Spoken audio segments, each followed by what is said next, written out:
Bismillah, walhamdulillah, wassalatu wassalamu ala rasulillah, wa ala alihi wa sahbihi wa man walahu amma ba'd. On commence aujourd'hui le cours numéro 14. Le cours numéro 14 dans l'explication de Kitab al-Tawhid de Cheikh Mohammed ibn Abdul Wahhab avec l'explication de Cheikh Abdul Aziz ibn Baz, rahimahullah. Donc on est toujours dans le chapitre, c'est le chapitre 7, Bab ma ja'a fi ar-ruqa wa at-tama'im. Et le cheikh il explique maintenant le hadith de Ahmad, rapporté par Ahmad selon Ruwayfi', dans lequel il dit Ya Ruwayfi' la'alla al-hayatu tatulu bik فأخبر الناس أن من عقد لحيته أو تقلد وترا أو استنجى برجيعة دابة أو عظم فإن محمدا بريء منه. Donc on va expliquer ce hadith là. Cheikh bin Baz il explique, il dit فيه 4 مسائل. الأولى قوله عقد لحيته، وقال أهل العلم معناها جعدها ونفشها للتكبر والتعاظم، وقيل أي صففها تصفيفا يناسب ميوعة النساء وأهل التخنث. أما العناية بها تسريحا وتكريما فهذا ليس منه، والحديث فيه لين وله شواهد. Donc Cheikh bin Baz il explique que dans ce hadith il y a 4 points à clarifier. Premièrement, la question de celui qui a attaché sa barbe, qui a fait des nœuds dans sa barbe. Il explique que parmi les ulama, il y en a qui disent que ça signifie de laisser sa barbe, comment je pourrais dire, ja'adaha, c'est comme s'il a laissé sa barbe faire des nœuds et puis s'accrocher, comme certains qui font comme des gens vous connaissez les dreads, ils font leur barbe un petit peu comme des dreads là. Je sais pas comment expliquer ça.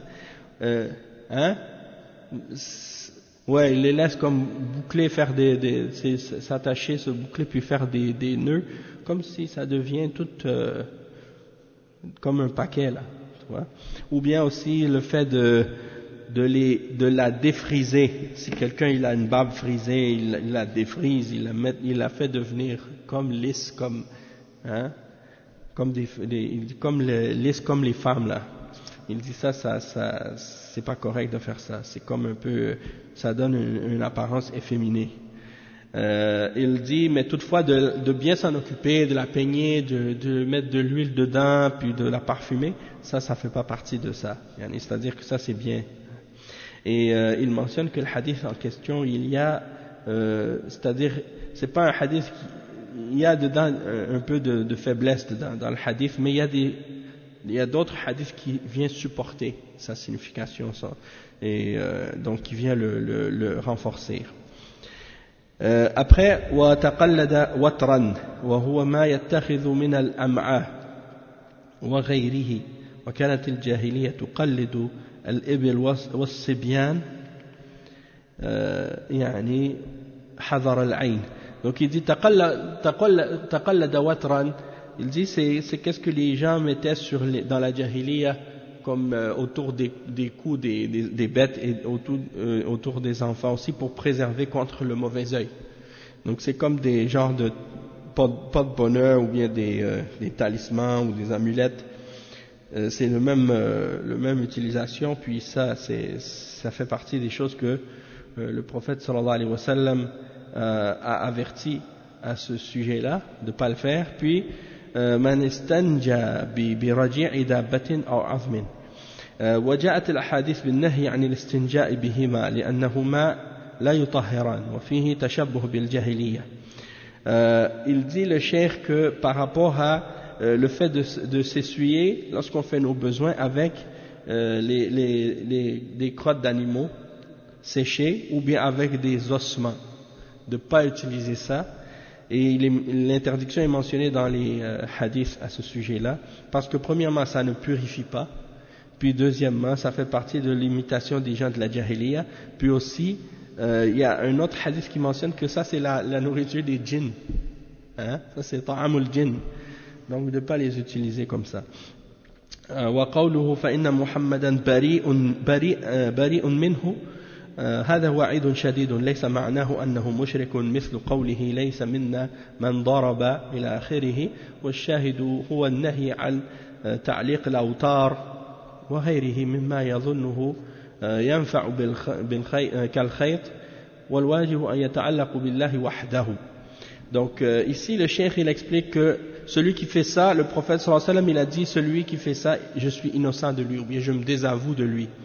Il dit ça c'est un avertissement sévère. Ça ne veut pas dire que la personne elle est mushrik ou elle n'est pas musulmane, mais ça veut dire que il est sous la menace. Hein? Et il dit c'est comme dans le hadith dans lequel le prophète sallallahu alayhi wa sallam il dit il n'est pas des nôtres, hein? Il n'est pas de nous, celui qui fait telle ou telle chose. Hein? Par exemple, ليس منا من ضرب الخدود وشق الجيوب ودعا بدعوى الجاهلية. C'est-à-dire il n'est pas des nôtres, hein? Ou il n'est pas de nous celui qui se frappe les joues, déchire ses vêtements et puis fait des invocations de la jahiliya ou les appels de la jahiliya. C'est-à-dire ça c'est des caractéristiques des mushrikines, mais ça ne veut pas dire que la personne en question il n'est pas musulman. Ici ensuite il dit au shahid, donc le point qu'on veut tirer de ce hadith là, l'interdiction d'accrocher des porte-bonheur, des amulettes, des talismans ou tout ce qui pourrait être porté dans le but de préserver contre un mal quelconque ou d'amener un bien quelconque.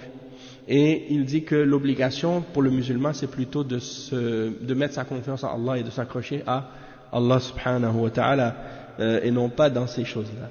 Et il dit ensuite وعن سعيد قال من قطع تميمة من إنسان كان له كعدل رقبة رواه وكيع ابن الجراح توفي 196 سنة 196 وفي الحديث فضل قطع التمائم وأنه كعدل رقبة لأنه يستخلص هذه الرقبة من النار ومن الشرك فيكون أفضل من عتق الرقبة. وكلام سعيد قد يكون له سند وفيه وسع لأن سعيدا قد لا يقول هذا برأيه ويحتمل أنه من اجتهاده وفقهه ولكن عند التحقيق والنظر هو أعظم من عتق الرقبة التي يكون بها الإنسان حرا. وتعليق التمائم من الشرك الأصغر وخطره عظيم وقد يجر إلى الشرك الأكبر. Donc le cheikh il cite que il est rapporté selon Saïd, il dit que il a mentionné dans le hadith Saïd ibn Jubayr, celui qui a coupé ou arraché une amulette ou un talisman de quelqu'un, c'est comme s'il avait libéré un esclave. C'est comme s'il avait libéré un esclave. Et c'est rapporté selon Waki'. Et Waki', son nom c'est Waki' ibn al-Jarrah. C'était un des salaf, un des imams des salaf. C'était le cheikh un des shuyukh de l'imam al-Shafi'i. Un des shuyukh de l'imam al-Shafi'i. Et il est rapporté une parole célèbre de l'imam al-Shafi'i. شكوت إلى وكيع سوء حفظي فأرشدني إلى ترك المعاصي. La parole de Shafi'i, il dit je me suis plaint à Waki' de ma mauvaise mémoire, hein, et il m'a orienté vers l'abandon des péchés. Donc ça c'est une partie du poème. La suite ça dit parce que la science d'Allah c'est une lumière et la lumière d'Allah elle n'est pas donnée à un pécheur, hein. لأن العلم نور ونور الله لا يؤتى لعاصي أو كما في البيت يعني. Et il dit donc dans le hadith, ça c'est le mérite de couper les talismans et que ça équivaut à libérer un esclave parce qu'il le libère de l'enfer et du shirk. Donc le cheikh il dit donc dans la réalité c'est que c'est comme si en réalité c'est meilleur même que libérer un esclave, même c'est mieux que libérer un esclave. Il dit que c'est possible que la parole de Saïd ibn Jubayr elle ait une chaîne de transmission ici. Sauf que, il dit pourquoi? Parce que Saïd ibn Jubayr, il dit probablement pas ça de son propre opinion. Hein? Il ramène ça sûrement du prophète sallallahu alayhi wa sallam. Mais il dit c'est possible aussi que ce soit de son propre ijtihad et de sa compréhension. Mais lorsqu'on analyse comme il faut, le cheikh il dit, lorsqu'on analyse comme il faut, on constate que c'est encore plus grand encore et mieux que de libérer un esclave, parce que de libérer un esclave, hein, yani, c'est ça, il dit, libérer un esclave, tu vas le libérer, il va être libéré dans cette vie d'ici-bas, mais ça ne veut pas dire qu'il va être sauvé de l'enfer et du châtiment, tandis que tu le libères de ce genre de shirk, eh bien, c'est comme si tu le sauves de l'enfer, donc c'est plus important encore. Et il dit que d'accrocher les talismans et les amulettes, ça fait partie du shirk majeur, donc c'est du shirk mineur, pardon. Il dit ça fait partie du shirk mineur, donc c'est très dangereux, et il dit ça peut amener au shirk majeur, Et on avait lu au dernier cours, ou bien dans les cours précédents, la parole de Cheikh Ibn Uthaymin, qui distinguait entre quand est-ce que c'est shirk majeur, quand est-ce que c'est shirk mineur. Et il expliquait que si quelqu'un il pense ou il croit que l'objet en question, ou l'amulette ou le talisman, il peut protéger par lui-même, alors dans ce cas-là, ça c'est shirk akbar. Sauf que s'il dit non, ça peut pas protéger par elle-même, il n'a pas un pouvoir par lui-même, c'est Allah qui fait que ça peut protéger. Donc il dit que c'est un sabab, il dit que c'est une cause pour être protégé. Dans ce cas-là, c'est un shirk mineur. Pourquoi? Parce qu'il fait de quelque chose une cause qui n'est pas une cause. Il déclare ou il rend quelque chose un sabab qui n'est pas un sabab. Et on a expliqué dans les cours précédents par rapport à la parole de Cheikh Ibn Uthaymin que pour qu'on établisse que quelque chose est un sabab, une cause, il faut que ce soit un sabab kauni ou un sabab shar'i. C'est-à-dire il faut que ce soit une cause, soit kauni dans la création, que Allah il l'a créé comme ça, comme par exemple quand on fait une étude clinique pour une molécule ou un médicament, puis on établit un lien de cause et effet entre une maladie puis la guérison. Par ce remède-là, on a prouvé qu'il y a un lien direct entre les deux. Ça, c'est une preuve clinique.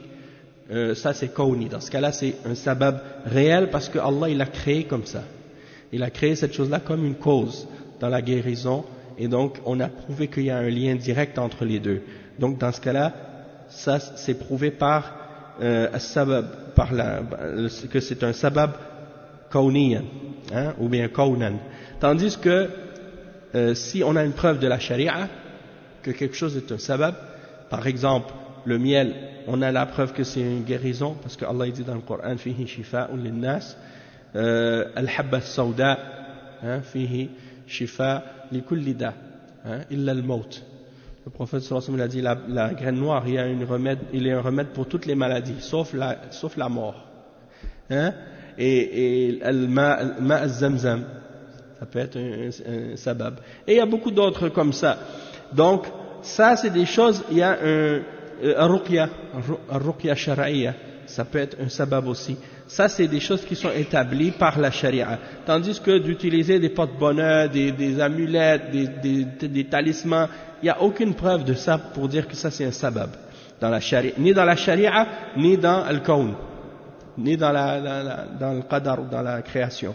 Donc, on ne peut pas prétendre que ça c'est un sabab, et de faire de ça un sabab, ça devient une forme de shirk asghar dans ce cas-là. Et le cheikh dit ça peut amener au shirk majeur, parce que à force de le porter, peut-être que la personne elle commence à mettre sa confiance sur ça, et penser qu'elle a un pouvoir d'elle-même, ou de lui-même, de sauver ou de protéger. Alors dans ce cas-là c'est très dangereux.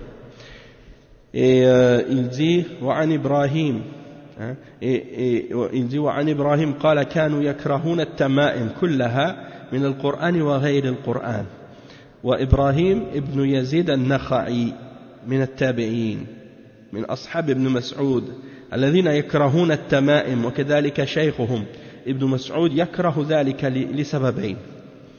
Donc, Ibrahim al-Nakha'i, un des imams parmi les salafs, l'élève de Ibn Mas'ud, l'élève d'Abdullah ibn Mas'ud, radiyallahu anhu, il détestait les talismans et les amulettes, ce genre de choses-là.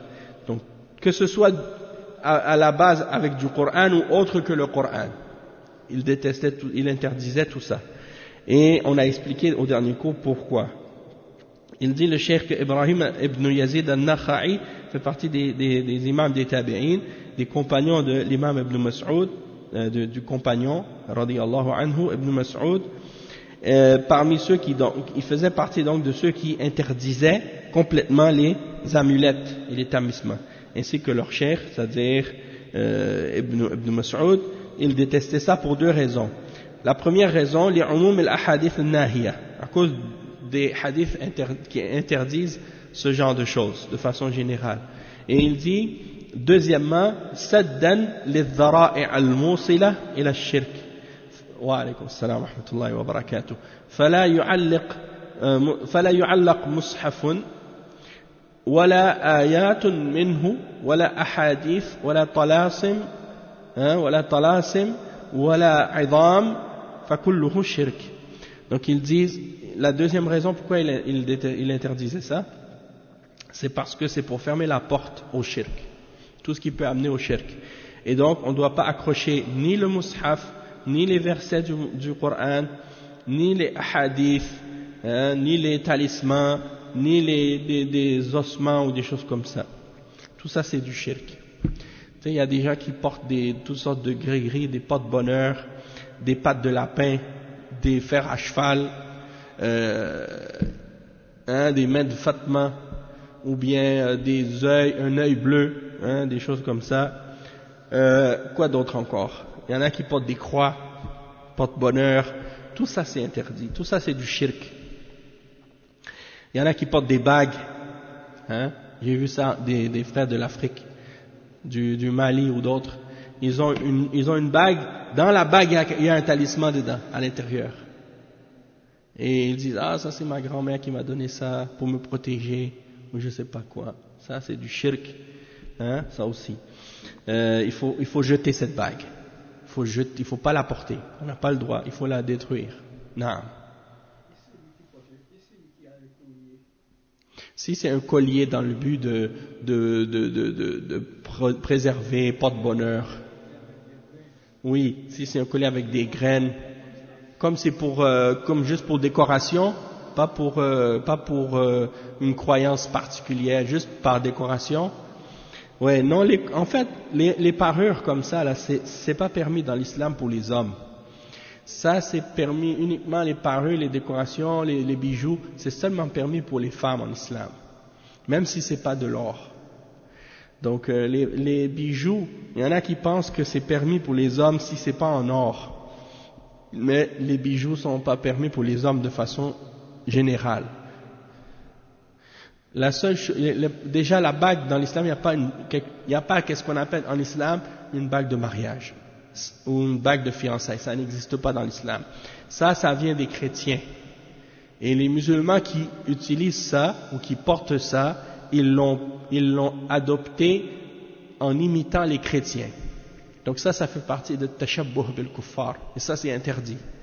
Donc on n'a pas le droit de porter une bague ou un jonc, comme ils appellent, peu importe la matière.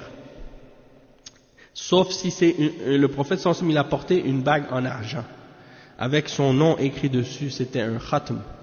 Quand il envoie un message, il scelle le message avec son nom dessus, avec la bague. Donc les ulama, ils ont permis de porter une bague en argent dans la main, mais en dehors de ça, c'est pas permis. Toutefois, les bagues de mariage, ça c'est autre chose, ça c'est interdit complètement parce que c'est une imitation des chrétiens. Et il faut savoir aussi que les gens qui basent leur idée de porter une bague de mariage en se basant sur le hadith du prophète sallallahu alayhi wa sallam qu'il a dit à l'homme qui voulait épouser une femme qui n'avait pas d'argent, il lui a dit, est-ce que tu as quelque chose à lui donner? Il a dit, j'ai rien, au messager d'Allah. Il dit, j'ai mon izar, mon vêtement. Izar, c'est comme un pan qu'on porte à la taille, qui couvre du nombril jusqu'au genou, comme une chose qu'on enroule autour de la taille comme ça. Il a dit j'ai ça, mais si je lui donne, moi j'en aurai plus. Hein? Alors le prophète sallallahu alayhi wa sallam, il dit cherche quelque chose, même si c'est juste une bague en fer. Et il est allé pour chercher juste pour faire une bague en fer, même ça il l'a pas trouvé. Et donc certains ils s'imaginent que ça c'est une preuve pour utiliser la bague ou pour dire que ça c'est une bague de mariage. Ça n'a rien à voir. Ça c'était quelque chose qu'il cherchait pour donner comme mahr, comme cadeau de mariage, pas comme alliance ou bague ou jonc ou des trucs de ce genre-là. Donc, les musulmans, il y en a beaucoup dans les pays musulmans, dans le Maghreb et ailleurs, qui ont adopté cette pratique de donner une bague lors du mariage. Oui, ils demandent d'échanger les alliances. Ça vient du christianisme. Parce que pour eux, le mariage c'est un sacrement, ça fait partie de leur croyance. Et donc quand ils mettent la bague, là, il y a une signification dans ça.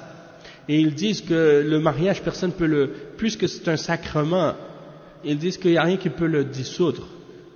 Ça veut dire que quand tu es marié à quelqu'un, tu peux jamais le briser. Même si tu te divorces, tu es toujours marié. Les chrétiens, les catholiques, c'est comme ça. Hein, même les protestants, pour eux, le mariage est jusqu'à la mort. C'est-à-dire que tu ne peux pas divorcer. Même si tu vas te faire divorcer, par exemple, civilement, selon l'Église, tu es encore marié. C'est-à-dire que si tu te remaries, tu commets l'adultère, selon eux. Hein, parce que la polygamie est interdite pour les chrétiens. Les seuls cas qui vont accepter, par exemple, c'est l'annulation du mariage lorsque, par exemple, ils vont pas reconnaître la validité du mariage au début, pour une raison quelconque. Mais en dehors de ça, ils peuvent pas annuler un mariage. Alors ça fait partie des problèmes, des choses qui ont causé beaucoup de problèmes même dans la société chrétienne. Et c'est pour ça qu'ils ont justement fait beaucoup la laïcité, la séparation de l'Église et de l'État. Parce qu'auparavant, il n'y avait pas de moyen de se séparer, même civilement. Le mariage n'était pas civil, c'était religieux. Et étant donné que tu ne peux pas te divorcer à l'église, donc personne ne pourrait se divorcer. Hein? Tandis que, après, quand ils ont amené la laïcité, ils ont séparé ça, et là ils ont fait les mariages civils, et ils ont fait, même si tu te maries à l'église, tu peux te divorcer civilement, mais pas légalement, pas religieusement. Hein? Mais dans l'islam, non. Dans l'islam, le mariage, c'est un contrat entre deux personnes. Et comme on peut sceller ce contrat-là, on peut faire ce contrat, on peut aussi le défaire. Hein, lors du divorce. Et le divorce, il n'est pas interdit. Il n'a jamais été interdit d'ailleurs. C'est seulement l'Église catholique qui l'a inventé, ça, l'interdiction du divorce. De la même manière qu'ils ont interdit aux prêtres de se marier. Et qu'ils ont interdit la polygamie aussi. Il n'y a aucun prophète qui a interdit la polygamie. D'accord? Donc tout ça, c'est des exemples. Donc pourquoi on a parlé de ça? On a parlé de ça par rapport aux bagues porte-bonheur, là. Donc toutes ces choses-là, ça fait partie de ce que les gens utilisent aussi. Il y a des trucs que les Amérindiens, ils ont aussi, je sais pas. Peut-être que c'est pas trop connu par certaines personnes, mais disons que ils ont, qu'est-ce qu'ils appellent les dream catchers, hein? Ils disent que ça attrape les mauvais rêves ou quoi, ils accrochent ça dans leur maison. Ça aussi, ça fait partie des exemples de shirk. Puis il y a plein d'autres choses aussi, des croyances il y a beaucoup des peuples comme ça qui sont superstitieux et qui ont toutes sortes de croyances de ce genre, comme les Asiatiques, hein, les Chinois. Si vous rentrez dans des commerces chinois, vous trouvez toujours un chat, une statue de chat. Ils croient que ça amène de la chance. Je ne sais pas si vous l'avez déjà vu. Hein? Ouais, toujours un petit chat comme ça. Et puis eux, ils croient que ça porte la chance. Une fois, je suis rentré dans un magasin, justement, il y avait un chat comme ça. Je dis, mais pourquoi vous mettez le chat comme ça? Il dit, ça c'est nos croyances. Il dit, vous avez Jésus. J'ai dit, moi je suis pas chrétien. Il dit, nous on croit pas.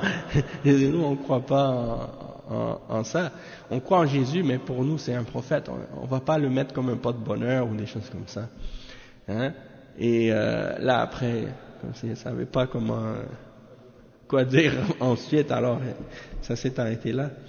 Mais c'est ça, en général, c'est comme si les Chinois, ils aiment pas trop s'aventurer dans les questions de croyance ou des discussions sur la religion. Donc, ouais, ça a coupé court. Mais c'est ça. Mais sinon, ça fait partie des exemples. Puis,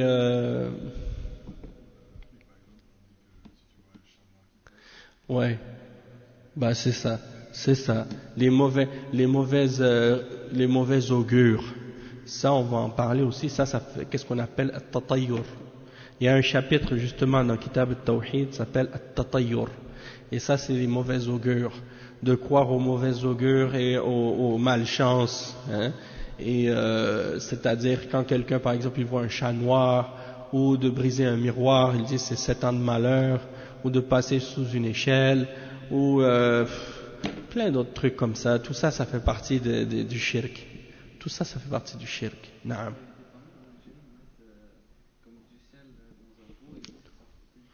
Ouais, les gens qui mettent du sel dans un pot, ou bien, par exemple, même ici au Québec, les gens, qu'est-ce qu'ils font? Ils prennent du sel, ils jettent derrière leur dos, hein, pour quelque chose. Oui, knock on wood, ils disent tape sur frappe du bois ou touche du bois, hein, pour porter chance ou des choses comme ça. Ça aussi, ça fait partie des exemples de shirk. Il y en a d'autres aussi, qu'est-ce qu'ils font? Ils disent si tu échappes quelque chose comme une cuillère ou une fourchette ou un couteau, ça veut dire quelque chose. Ou si ton oreille scille, t'entends quelque chose dans ton oreille, ils disent ça veut dire que quelqu'un parle contre toi ou des choses comme ça. Oui, donc toutes sortes de superstitions comme ça, et il n'y a aucune référence à ça, aucune source à ça, et on n'a pas le droit de croire en ces choses-là. Donc les superstitions, c'est interdit de croire en ce genre de choses. Les superstitions, ça peut faire du shirk akbar, ça peut être du shirk asghar, ça dépend de la croyance de la personne dans son cœur à ce moment-là. Si il pense que, comme on a dit tout à l'heure, ça peut être shirk akbar si la personne elle pense que ces choses-là elles ont un pouvoir d'elles-mêmes en dehors d'Allah. Donc ça va être du shirk majeur. Il y a des gens ici, ils voient par exemple un corbeau, hein, ils voient un corbeau, ou bien ils voient certains oiseaux là qui font des choses. Ils disent ça c'est mauvais augure, on va pas faire ça. Ouais. Donc il base sa vie sur qu'est-ce qui se passe dans des choses qu'il peut même pas contrôler et qui sont contrôlées par Allah. Mais Allah il n'a pas relié quoi que ce soit, hein, à ces choses-là. C'est comme le chiffre 13. Il y en a qui disent non, le 13 c'est un chiffre malheur. Ils disent que même dans les hôtels, la chambre numéro 13, ils l'ont pas mise, et aussi la 13e étage, il n'y en a pas dans certains bâtiments. Si tu vas dans des bâtiments, tu vois, ça monte 11, 12 et 14. Il n'y a pas 13.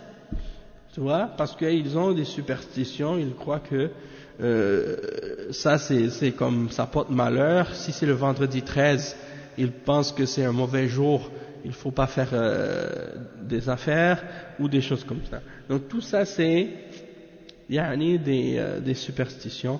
Le musulman il doit pas porter attention ou donner d'importance à ce genre de choses là, et plutôt il doit mettre sa confiance en Allah. Donc مسألة dit ولا يجوز وضع مصحف في السيارة بقصد حفظها من المصائب كذا وضع حيوانات في السيارة وغير ذلك انتهى كلامه. Donc il dit un point aussi à propos de ça, il dit on n'a pas le droit de mettre dans la voiture un mushaf en pensant que ça va protéger la voiture des malheurs. Donc peut-être qu'il y a des gens dans la voiture, ils mettent un mushaf en arrière.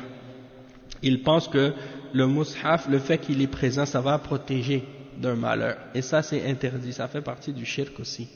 Parce que le papier et l'encre, ça peut pas protéger quiconque contre quoi que ce soit.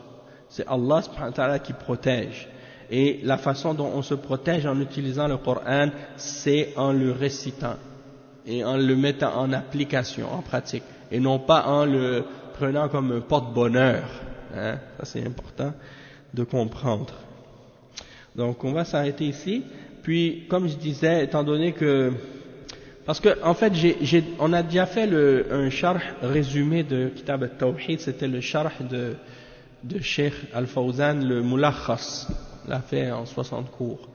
Et donc, je pense que au lieu de faire ça, qu'est-ce qu'on va faire? On va continuer avec un autre sharh qui est plus élaboré.